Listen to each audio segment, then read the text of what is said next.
예. 예, 수고 많으십니다. JMS 사건이 지금 대전고등법원에 있어요. 네. 그 성폭행 사건인데 피해자가 2021년 9월에 마지막 성폭행 현장을 직접 녹음해서 수사관에 제출했고 1심 재판에서는 정명석 스스로가 본인의 목소리가 맞다고 인정을 했던 사건입니다. 그게 실제 1심 재판의 핵심 증거로 채택이 됐고요. 이 내용 혹시 파악하고 오셨나요? 사법행정의 범위 내에서 파악하고 오셨나요? 네네. 일부 파악했습니다. 좋습니다. 1심 재판부는 피해자 보호를 위해서 녹음 파일의 등사를 불허했어요. 녹음 파일을 등사해달라고 하니까. 그래서 법정리 열람은 또 해야 되니까 법정리 열람만 최소한도로 했고, 그래서 2차 피해 방지에 최선을 다한 모습을 보였다고 저는 생각합니다. 그런데 항소심, 형사 3부였네요. 고등법원에서 정명석의 변호인이 동일한 등사허가를 재요청하니까 그때 재판장이 등사를 허용한다고 해서 등사를 해서 피해자나 증인 등의 사건 관계인이 생명 등 신체 현재의 상황 우려가 있다고 보기 어렵다 하면서 등사를 허가를 했습니다. 그래서 바로 검찰도 검찰도 아니 이거 2차 피해 발생 가능성이 있습니다. 실제로 정명석 재판에서 제출했던 의견서가 다른 공범 사건에 서로 이렇게 전달되고 이런 과정이 이미 있었고, 그러니까 이게 만약에 등사가 되면 큰일 납니다라고 2차 가해 발생 가능성을 얘기하면서 절대 반대 의견을 제기했고요. 그랬더니 그 다음날 재판부가 상대방 방어권을 위해 열람 등사를 허용한다. 재판부에서 협의에 결정한 사안이 따르라고 해서 등사를 강행합니다. 그래서 그게 4월 16일인데요. 4월 19일 날 피해자가 홍콩에서 여기 형사사무소로 직접 전화를 해요. 내가 고소 취소할 테니까 차라리 등사를 좀 허가해 주지 말라. 목소리 좀 틀어볼까요? 편지 받을 때까지는 절대 복사 허락해 주지 마세요. 제가 직접 전화 안 하면 제 말을 안 들을 것 같아서요. 제가 얼마나 더 기다려야 되고 얼마나 더 참아야 되는 거예요, 혹시? 뭐 따로 드릴 말씀은 없고요. 만약에 정말 그렇게 허락하면 제가 고소 취소할게요. 저 더 이상 안 할래요. 너무 힘들어요. 저도 제 삶을 살아야 되거든요. 자, 그래서 피해자 측 변호인도 진정서를 어겨서 3차례나 제출해서 이거 철회해달라고 했어요. 이게 참 어이가 없는 것이, 그리고 또 검사가 이거에 대해서 항고도 제기하고 그래서 극구 말리는 그런 노력들을 많이 하는데 결국 재판부가 정명석 변호인한테 해당 녹음 파일 등사를 해줍니다. 그래서 또 사설 감정기관 3곳에도 녹음 파일 감정을 허가를 해줬어요. 이게 이미 1심 과정에서 국가수 대검의 감정 결과 편집 조작 흔적이 없음으로 확인된 파일이었어요. 그런데 사감정을 허가를 해주고, 그런데 이후 어떻게 됐냐? 등사 직후에 정명석 변호인이 JMS 신도들 사무실을 다 불러가지고 녹음 파일 들려주면서 이게 제3자 유출이 시작됩니다. 이런 일이 벌어졌는데, 그래서 지금 피해자는 어떤 일이 벌어지고 있냐? 허위 고소자라는 낙인과 함께 심각한 지금 정신적 피해를 입고 있는 사안이에요. 보십시오. 우리 법원장님. 이게 지금 열람만으로는 부족한가요? 자, 재판에서 좋습니다. 피고인이 부인하고 억울해한다고 칩시다.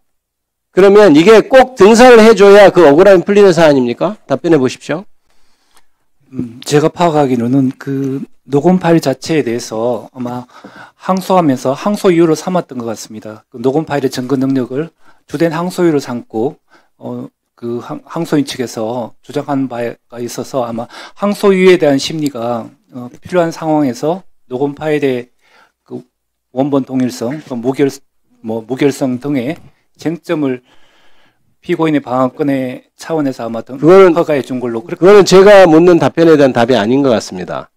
그것에 대해 논란이 될 수 있죠. 당연히 피고인 쪽에서 자기들이 억울하다고 하면 증거능력 다투 별 짓을 다 할 겁니다. 그런데 그 의견을 들어주는 방식이 반드시 등사였어야 하느냐는 겁니다. 1심에서는 등사를 허용하지 않았습니다. 1심에서는 이것을 증거능력 인정해서 다 문제 없다고까지 한 사안이에요. 굳이 그럴 필요 있었을까요? 답변해 보시죠. 예, 그럼 적절성에 대해서 그 절차의 당부에 대해서 제가 구체적으로 답변을 드리는 거는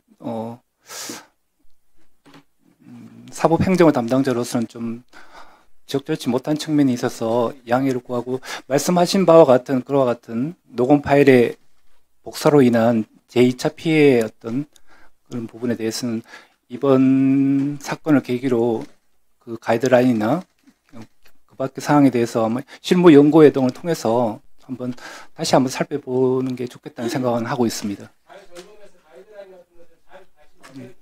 네. 네, 수고하셨습니다. 지금 방금 대전고등법원장님 답변이시죠? 예. 그게 왜 연구가 필요합니까? 형사소송법 절차에 의하면은 이 경우에는 법원이 직접 감정 의뢰할 수 있지 않습니까? 만약 수사기관인 이 국가수의 감정만으로는 피고인이 동의를 하지 못하겠다 그러면 법원이 감정인을 정해가지고 직권으로 할 수 있는 거죠. 근데 무슨 연구가 필요합니까? 왜 이걸 피해자가 그렇게, 성폭력 피해자가 그렇게 호소하고 있는데 그걸 그 녹음 파일을 그대로 이 피고인 쪽 범행을 저지른 쪽에다가 어떻게 등사를 허용합니까? 피해자가 다 노출이 되게끔. 2차 가해잖아요, 이게. 재판하면서 2차 가해를 해버린 거 아닙니까? 근데 이게 무슨 연구가 필요합니까? 답변해 주시죠. 제가 구체적 사안이어서. 구체적 사안은 아니고, 지금 들어보니, 그 경우에는 법원이 얼마든지 직권으로 감정인을 정해서 확인을 할 수 있는 사안이었는데 잘못된 것 같다 할 수 있는 거잖아요. 그렇게 하지 않습니까? 아마 법원장님은 재판 그렇게 하셨을 것 같은데요. 저도 그런 경험이 있고. 이상한 재판이잖아요. 다시 한번 살펴보겠습니다, 위원장님. 제대로 답변해 주시기 바랍니다. 박준태 위원님 질의해 주십시오. 예, 김기표 의원님 좋은 질의해 주셨습니다. 저도 동의합니다. 정책 질의하고 싶은데요. 지금 대한민국에 이거보다 더 중요한 사안이 없어서 제가 말씀드릴게요. 어제 민주당에서 자칭 법원 개혁 방안을 발표했습니다. 저는 사법 파괴 선언이라고 생각을 합니다. 법원의 민주당 의지대로 재편하려는 그런 시도가 있는데 이게 세 가지로 압축이 됩니다. 첫 번째 대법관 증원, 두 번째 내란 특별재판부 설치, 세 번째 사심제로 불리는 재판소원 도입입니다. 어제 지방법원 1일차 국정감사에서요. 법원장들께 제가 여쭤보니까 내란 특별재판부 설치는 위헌성이 짙어서 반대한다. 사심제는 사회적 약자에 대한 보호가 어려울 수 있고 비효율성 등의 문제가 있기 때문에 어렵다. 대법관 증언은 법원과의 협의가 필요하다는 답으로 요약이 됩니다. 그러니까 특별재판부와 사심제는 확실한 반대, 대법관 증언은 유보적인 태도로 해석을 했습니다. 이것이 공통적인 답변이었습니다. 그런데 어제 감사하는 도중에요. 여당 대표가 구체적인 대법관 증언 계획을 발표를 했습니다. 그러니까 그분들이 정말 곤혹스러워 하시더라고요. 그 당혹감이 느껴졌습니다.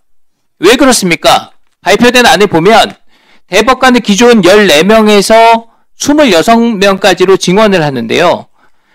4명씩 3년에 걸쳐서 추가 임명해서 26명을 채우겠다는 겁니다. 그러면 이재명 정부 끝나면 26명의 대법관 중에서 22명이 이재명 대통령이 임명한 법관이 되는 겁니다. 민주당의 이 구상이 정확하게 베네수엘라 모델이에요. 여기 오셨으니까요. 지금 국회는 민주당의 압도적인 의석으로 모든 의사결정을 장악하고 있고요. 일방적으로 법을 바꿔가지고 대통령 무죄 만들고 민주당 세상 만들려고 협치를 벌인다 이런 비판을 받아가면서도 모든 법을 일방적으로 처리하고 있습니다. 우리 법사위 보세요. 그 법을 처리하는 과정에서 조금이라도 불편할까봐, 시간이라도 늦어질까봐, 수기 과정에서 국민들이 더 많이 진실을 알게 될까봐 간사위원도 선임해주지 않는 겁니다. 이것이 건강한 민주주의라고 볼 수 있겠습니까? 그에 더해서 여러분들이 이재명 대통령 재판 중단하니까 더더욱 기세가 올라가지고 정말 하고 싶은 대로 하는 겁니다. 그렇게 허무하게 법원이 정부 여당의 입맛에 맞게 무너져가는 겁니다. 법원장님들, 민주당은 고개 숙인다고 멈추지 않습니다. 심우정 검찰총장도 스스로 그만두겠다고 했다가 지금 수사받고 있지 않습니까? 오동훈 공수처장이요, 민주당의 뜻에 맞춰서 열심히 했다 이런 평가를 받았음에도 불구하고 더 이상 필요 없다는 거예요. 수사받고 있습니다. 더 센 처장을 임명하고 싶어서 그렇겠죠. 이 폭주를 멈춰 세우기 위해서는 사법부가 중심을 잡아야 된다는 점을 간곡하게 호소드립니다. 의견을 여쭤보겠습니다. 대전고등법원장님께 여쭤보겠습니다. 내란 특별재판부 설치에 대해서 입장 간략하게 말씀해 주시고 찬성하시는지 반대하시는지 입장 주십시오. 제가 법안의 정확한 내용을 아직 파악은 못해서 뭐 어느 한쪽의 입장을 표명하기는 어렵습니다만은 재판부가 사전에 특정되거나 좀 범위가 어느 정도 한정되는 형태의 그런 형태의 재판부를 구성한다면 재판부 구성에 대한 헌법적 독립성이 훼손될 수 있다 이렇게 이해하면 되겠습니까? 가능할 수도 있다고 생각합니다. 지기현 판사가 하고 있는 내란 재판에 대해서 못 믿겠다는 겁니다. 뺏어서 새로운 재판부 구성해서 거기서 처리하겠다는 겁니다. 그래서 지기현 판사 그렇게 나쁜 판사다 이렇게 정치적으로 몰아가고 있는 겁니다. 그런 부분에 대해서 사법부가 목소리 내주셔야죠. 그래야 법관의 독립이 지켜지고 사법부가 바로 쓰고 이 나라 질서를 바로 잡아주셔야 법치도 민주주의도 지켜지는 거 아닙니까? 대구고등법원장님께 여쭤볼게요. 사심제 도입에 대한 찬반 의견 간단히 해주시기 바랍니다. 예, 헌법상 사법권은 최고법원인 대법원과 각급 법원에 기속된다는 규정에 위반될 소지가 있다고 생각합니다. 고맙습니다. 법원의 맹성을 촉구합니다. 그리고 간곡히 호소드립니다. 사법부가 지금 대한민국 법치와 민주주의를 지키는 최후의 보루로서 역할을 해주셔야 됩니다. 정의로운 법관들이 나서서 이제라도 목소리 내주셔야 되고 법관으로 목소리 내는 게 어려우시면 권력자에 대한 재판 재개를 통해서 그 목소리를 표현해 주시기 바랍니다. 네, 수고하셨습니다. 다음은 이성윤 의원님 질의해 주십시오. 예, 전주울 출신 이성윤입니다. 대전고등법원장님, 내란재단 재판부가 위헌입니까? 위헌 이해야 이제 말씀하십시오. 위헌입니까? 위헌에 대한 의문 제기는 가능하리라고. 아니, 법관위에서 대법원장 임명한 법관위에서 내란 사건에 대해서 100여 명 넘는 피고인에 대해서 대법원에서 법관으로 구성된 전담 재판부를 만들어서 재판하겠다는 것이 위헌입니까? 전담 재판부의 구성 내용에 따라서 자, 대구고등법원장님, 방금 웃으시면서 답변하셨는데 제 재판소 내용 알고 계세요? 법안 보셨습니까? 언론 보도를 통해서 아니, 보셨냐고요? 내용 말씀해 보세요. 내용이 뭡니까? 확정 판결에 대해서 30일 아니, 내에 구체적으로 말씀해 어떤 것을 재판소로 대상이 되고 있습니까? 헌법과 법률에 위반된 판결에 대해서 아니, 그 내용 보셨냐고요? 말씀해 보시라고요. 아니, 정확히 아시고 말씀하셔야 됩니다. 헌법과 법률에 명백히 위반한 판결이라든가 그렇게 해서 국민의 그 기본권을 침해했을 때 한정적으로 재판소로 하자는 겁니다. 그게 뭐가 위헌입니까? 원장님, 내용을 아시고 말씀하세요. 법안 좀 보셨습니까? 언론 보도를 통해서 언론 보도 가지고 법안을 보셨냐고요. 법안을 보지 않았습니다. 보시고 말씀하셔야죠. 자, 광주고등법원장님, 그 법관 징계법상 법관은 징계사유가 뭡니까? 아세요? 의무유지 위반이나 또는 예? 성실 의무 등이 아니, 징계 종류를 말씀해 보세요. 징계 종류는 정직과 감봉 등이 있는 거죠. 최대 정직까지밖에 없는 거죠. 네. 일반 공무원은 파면, 해임이 가능한데 법관은 견책, 감복, 정직밖에 없습니다. 맞죠? 최근에 법관 징계 아시죠? 보니까 일반 공무원이라면 대부분 다 파면됐을 법관들이 최대 정직 6개월이 대부분 정직입니다. 이게 법관직위법이 법관의 성역을 만들었습니다. 그러다 보니까 지기현 판사는 술을 마셔도 대법원 윤리감사관실은 지기현 판사 얘기만 듣고 혐의 없다 하고 거기에 대해서 공수처가 영장을 청구하니까 공수처 영장은 또 기각합니다. 그래서 법원이 성역이라는 얘기를 듣고 국민들로부터 점점 멀어지는 겁니다. 자, 전주지방법원장님. 증언들도 하시죠. 아까 보셨다시피 최근 5년간 성비, 음주운전, 징계 사건 보셨지만 최근에 그 성매매 사건으로 징계를 받은 이호 판사가 전주지방법을 근무하고 있죠. 성매매. 모르십니까? 예, 제가 전주지방법원에 이태희 판사 근무 안 합니까? 예, 있습니다. 지금도 근무하고 있습니까? 예, 그렇습니다. 이런 법관이 성매매 사건의 재판을 맡게 된다면 그 재판을 받는 당사자들이 재판을 신뢰할 수 있겠습니까? 예, 지금 민사 재판을 맡고 있는 걸로 알고 있습니다. 원장님. 예. 또 공수처의 뇌물수수 혐의로 고발된 전주지방법 김모 판사가 지금 압수수색까지 받은 적 있죠? 예, 알고 있습니다. 370만 원 정도의 금품을 받았다는데 지금 현재 재판하고 있습니까? 예, 지금 재판 담당하고 있습니다. 이 판사가 법관이 재판하고 있다면 관련 피고인들이 제대로 그 재판을 신뢰할까요? 예, 아직 지금 수사 중에 있고요. 그 혐의가 아직 밝혀지지 않고 있고, 그다음에 본인은 지금 완강하게 불구하고 있는 상태에서 지금 당장 저희가 조치를 취할 정도는 아니어서 지금 그대로 재판을 맡고 있습니다. 예, 제주지방법원장님. 네. 제주지법 판사 3명이 낮술하고 행패를 부르다가 경찰이 출동하는 일이 벌어졌습니다. 더군다나 이 판사들은 룸사롱 접대를 받고 사법거래 했다는 의혹까지 받고 있어요. 그런데 이 판사가 방청인들에게 한 폭언이 전 국민적인 분노를 샀습니다.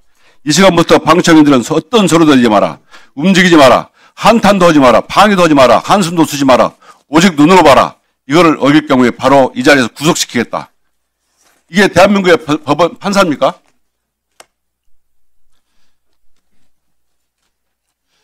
이러니까 법원이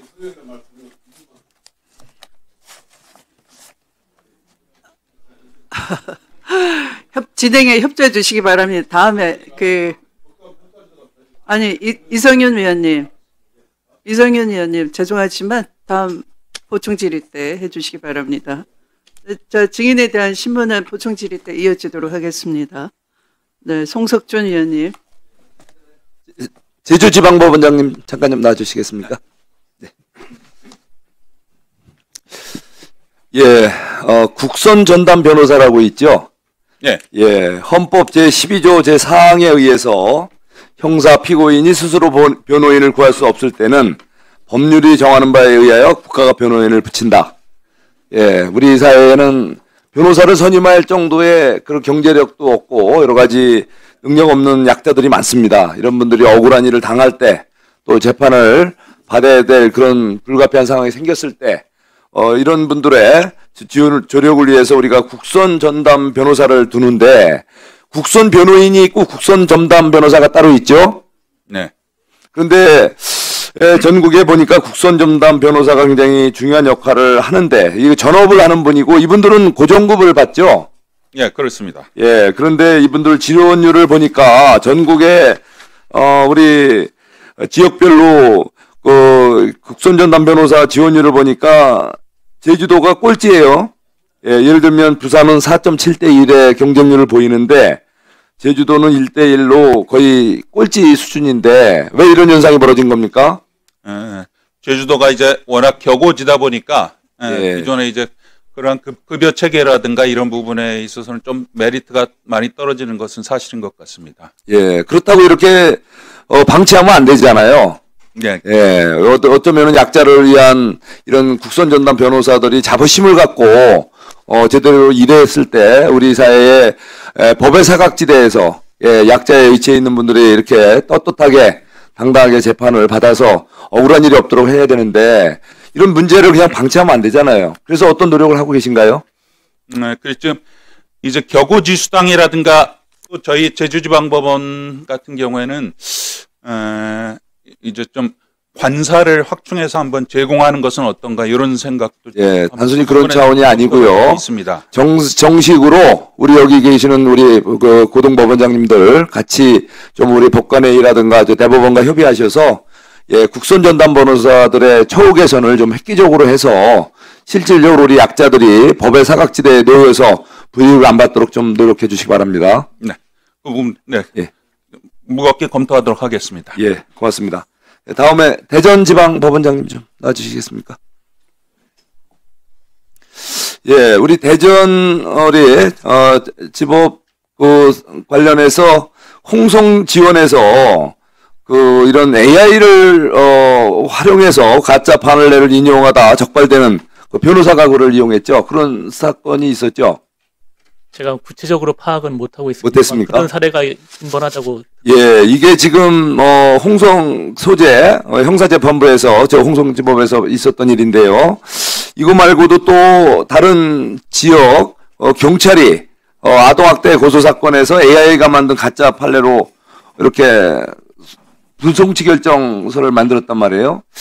이게 이제 굉장히 심각합니다. 여기 이제 많은 우리 법원에 그 고위 관계자들 오셨지만 우리 사회가 이제 점점 이런 AI라든가 뭐 다양한 이런 기술이 발달하면서 딥페이크서부터 이렇게 증거를 갖다가 조작하고 만들고 이래서 실제 그 어쩌면은 이런 조작을 잘하는 사람은 이익을 취하고 또 조작을 당한 사람들은 굉장히 억울하게 이렇게 당하는 일이 생길 수가 있는데 지금 이게 심각한 문제 아니겠습니까? 네. 예, 그래서 어떻게 이 부분에 대해서는 우리 그 대책 법원 자체 내에 어떤 대책을 갖고 계신가요? 그런 부분의 위험성에 대해서 인식을 하고 있고요. 그 부분에 대해서 법원 전체적으로 가이드라인이라든지 대처 예. 방안에 대해서 논의하고 검토해야 된다고 생각하고 있습니다. 예. 그래서 우선 일선에서 여러 가지 형태의 이제 범죄들이 이미 이루어지고 있거나 앞으로 이루어질 가능성이 높을 텐데, 그래서 여러 가지 현재 그런 기존 상황들 잘 분석하셔서, 이것도 역시 그 대법원과 같이, AI로 인한 여러 가지 그, 문제, 가짜, 이런 증거 자료라든가 이런 거에 대한, 대응을 확실히 해줘야 될 것 같고요. 이런 것도 식별해낼 수 있는 그런 어떤 장비라든가, 여러 가지 프로그램도 같이 개발할 필요가 있고요. 그리고 또 이런 거에 대한 또 우리 법관들의 그런 AI 범죄에 관련된 소양도 좀 기를 필요가 있을 것 같고요. 네. 예, 법원 차원에서 그런 노력을 좀 해주시기 바랍니다. 네. 네, 충분히 검토해 보겠습니다. 예. 네. 예. 그리고 대전 고등법원장님. 네. 예, 지금 사법개혁이 발표가 됐어요. 어제 여당에 의해서. 예, 뭐 대법관 숫자를 늘리는 거를 비롯해서 무슨 뭐 사심제를 도입하겠다고 하는데 이거에 대해서 의견 좀 한번 말씀해 주세요. 사실 저희들이 그 법안의 구체적 내용을 정확하게 제가 언론 보도를 통해서만 보았기 때문에 그 정확한 내용이 파악 전 단계에서 구체적 말씀을 드리기는 어렵고 법원 구성원들 특히 일반 판사들 포함해서 다만 이러한 여러 가지 사법개혁 논의들이, 그러니까 법안들이 뭐 충분한 수기 과정을 거치고 공론화를 통해서 많은 이해관계인들의 의견 수렴 절차를 좀 가능한 범위 내에서 확장시켜 주셨으면 어떨까 하는 그런 바람을 갖고 있습니다. 기본적으로는 헌법 개정과 같이 헌법 체계 전반에 대한 구조, 조정이 필요하지 않겠습니까? 예, 그 부분 포함해서 학업심도 좀 강화할 수 있는 네, 정리해 법안. 주십시오. 송석준 의원님 정리해 주십시오. 수고하셨습니다. 다음은 장경태 위원님 질의 순서입니다. 최고급 법원장님 질문 드리겠습니다. 예, 법관 증언에 대해서는 동의하세요? 예, 동의합니다. 예. 보통 법원행정처에서도 저희가 법안 소위를 하다 보면 이 입법정책적 사안이다라고 합니다. 그런데 저희가 구체적 재판에 대해서 관여하지 않듯 입법권에 대해서 말씀하실 때는 상당히 저는 신중해 하셔야 된다고 생각하는데 동의하십니까? 예, 잘 알겠습니다. 예. 아니, 예를 들면 법관 증언에 대해서 정말 여러 가지 이 법원 내에 인력난이 있기 때문에 더 필요합니다 할 수 있습니다. 그래서 작년에 저희가 법원조직법 개정해서 300명 증원한 거 아니겠습니까? 마찬가지로 저희가 지금 5만 4천 건이 넘어가고 있기 때문에 3심이 대법관에 대한 증원 논의가 있고 뭐 민사전원합의체, 형사전원합의체 등에 대한 논의가 있는 겁니다. 거기에선 입법부회가 논의하고 또 국민적 공감대를 얻어야겠죠. 근데 거기에 대해서 법원장이 덜컥대고 입장을 말씀하시면 정치를 하신 겁니다. 지금 입법정책적 사안에 대한 입장을 내시는 거예요. 법원행정처에서도 그렇게 답변하지 않습니다. 근데 지금 대구 고법원장께서 말씀하실 때 좀 더 신중해 주셨으면 좋겠다는 요청을 드리고 싶습니다. 이해하시겠습니까? 네, 잘 이해하겠습니다. 제주 법원장님 앞으로 나와주세요.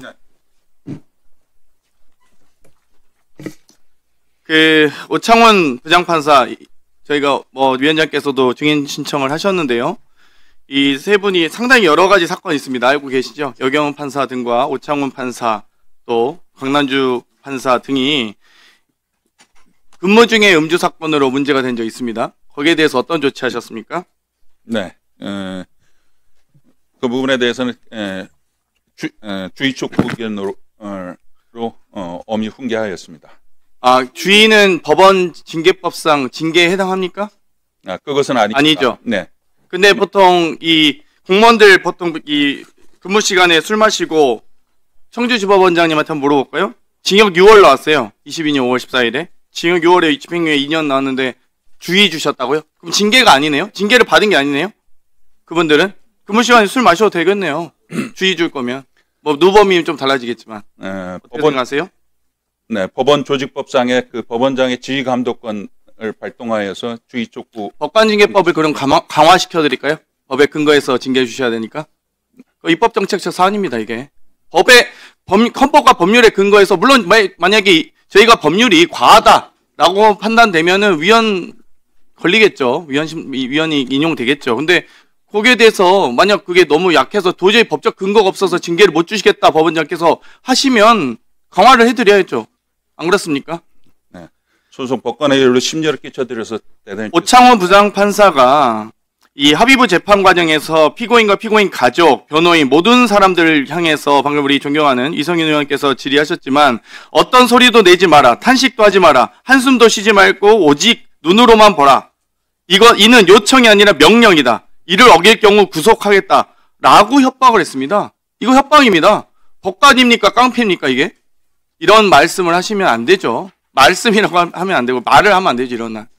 그렇지 않습니까? 네, 법정원행에 있어서 좀 부적절한. 이렇게 권위적인. 그리고 이 트랙터 교통사고 처리 특례법 위반으로 기소된 사건이 있어요. 1심에서는 무죄 선고가 났는데 2심에서 오창원 이 판사가 이 뭐 여러 가지 증거인멸 및 도주 우려가 있다고 해서 법정 구속을 합니다. 그리고 나서 이 피고인의 진술이 완전히 바뀌어서 유죄 선고된 사건 아시죠? 대법원에서 파기환송됐죠. 네. 이 사건에 대해서도 법관의 이 재판권 남용 아닙니까? 어떻게 생각하세요? 남용이 아닐까요? 네, 그 좀 이제 재판 진행에 있어서 그런 부분을 대법원에서도 지적을 해서 파기환송됐죠? 네, 파기환송돼서 지금 파기환송심이 지금 진행. 지난 6월에 변호사 3명에게 오창원 부장판사 회식비 스폰 요구한 의혹 아시죠? 예. 여기에 대해서 어떻게 조사하신 적 있어요? 네, 그 부분에 대해서는 그것이 이제 작년도 6월 달에 이제 공동학술대회가 끝나고 이 오창원 부장판사가 회식비 스폰을 요구했는데 올해 본인이 스스로 9월 30일에 뇌물수수한 제주도청 공무원에게는 뇌물 액수가 적지 않고 죄질이 좋지 않다라는 이유로 집행유예 원심 파기하고 징역 1년 선고했어요. 본인은 이 회식비 스폰 요구하면서 최진수 감사관이 잠깐 나와주세요. 하면서 계속 계시고요. 원장님께는 이렇게 하면 되겠습니까? 본인은 스폰서 요구하면서 그 당시에 이제 공개된 장소에서 그러한 발언 내용이었고 또 이제 대화 당사자들의 의사라든가 실제 그 알겠습니다. 회식 비용 모두 예 들어가죠. 검사관님 이 부장판사가 변호사 3명에게 회식비 후원 요구한 거 이거 윤리감사관실의 자료가 나왔는데 조사 결과 보셨어요? 예, 맞습니다. 어떻게 나왔습니까? 비위 징계 사유에는 해당되지 않는 걸로. 장경태 위원님, 이따가 이거를 제주 변호사들과 얘기 나누던 중에 나온 농담 농담으로 판단했다는 겁니다. 검사관실이. 예. 회식 패스폰 요구한 게 농담입니까? 그 이제 방금 법원장님께서도 잠시 말씀을 제가 답변은 하십시오. 말씀하셨지만 그 장소가 그 호프집에서 여러 테이블이 따닥따닥 붙어 있는 그 2차 회식 장소였습니다. 그리고 발언 상대방은 그 제주지방법원 그 협회장인 변호사였습니다. 그래서 저희들이 진술 청취를 해보니까 오 부장하고 그 대화 상대방인 제주 그 변협 회장이 저희들한테 하는 이야기도 둘이서 그냥 이제 농담하는 그런 분위기였다. 둘이서 개별적으로 만나서 어떤 일어나는 게 아니고 그 판사, 그다음에 변호사, 교수 이렇게 합동 학술 회의를 마치고 2차 회식을 그 호프집에서 하는 가운데 그 오픈된 장소에서 이제 두 사람이 이야기를 한 건데 자기도 농담으로 그 받아들였다. 그리고 실제 그 회식에 있어서도 그 오 부장이 모든 그 회식 비용을 지출했다고 그렇게 지금 드러나고 있습니다. 그래서 저희들은 그 두 사람 사이에 그 이제 비진이 그 농담으로 그렇게 판단을 했습니다. 거기 이제 제보자에게 그 사실 확인서를 써준 그 장모 변호사가 계신데 그분도 이제 저희들 그 진술 청지에서는 농반 진담반 뭐 이렇게 표현을 하셨습니다. 그래서 예. 아니 그리고 지금 이 회식의 성격 자체 됐습니다. 들어가십시오. 한마디만 좀. 들어가십시오. 다음은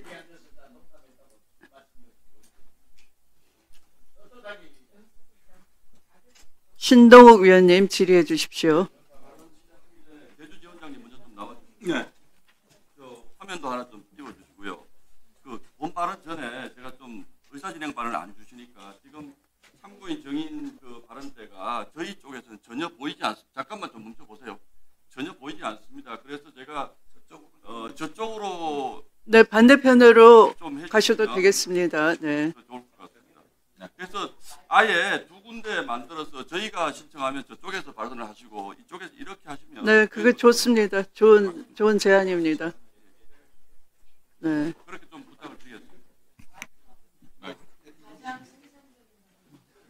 자, 그러면 이렇게 하시죠. 거기 무선 마이크를 제공해 드리겠습니다. 예. 네. 좀 보내드리면요. 여기 저 의원님들 전기 배터리가 불편한데 여기에 이렇게 충전기 시설을 좀 한번 그거 충전기 시설이나 이런 것은 저도 잘 모르니까 송석준 의원님께서 국회 사무총장한테 직접 제안해 주시기 바랍니다. 지금은 국정감사 시간입니다. 집중해 주세요. 국민의 시간입니다. 시작해 주세요. 좀 부탁을 드리겠습니다. 저는 지금 우리 입법 권력이 사법부를 압박하는 것도 대단히 문제라고 생각을 합니다만 지금 전국적으로 개별 판사를 공격하는 사태가 굉장히 심각하게 지금 일어나고 있습니다. 그래서 이게 정말 저는 사법부의 독립을 침해하는 아주 심각한 문제라고 생각을 하는데 제가 지금 그 화면을 하나 띄웠습니다. 예를 들면 이런 겁니다. 이게 지금 하나 예를 들어서 우리가 이제 간첩단 사건의 경우에 충북 동지의 사건은 3년 6개월이 걸렸고 또 민주노총 간첩단 2년 4개월 걸렸는데 지금 문제되고 있는 창원 간첩단 사건 1심이 진행 중인데 2년 7개월입니다. 지금 화면 좀 넘겨봐 주세요. 이게 왜 이렇게 오래됐냐 하면 엄청나게 아니요 다음 화면 좀 보여주세요. 창원 사건은 2년 7개월 이게 지금 되고 있는데 보세요. 2023년 3월에 기소가 됐는데 4월에 서울중앙에서 이거가 2025년 8월에 무려 2년 이상 지나서 창원에서 이게 엄청난 국민 참여 요구하고 신청하고 위헌 법률 심판 엄청난 것들이 있어가지고 관할이 왔다 갔다 하다 보니까 1심에만 지금 2년 7개월이 걸리고 있는 거예요.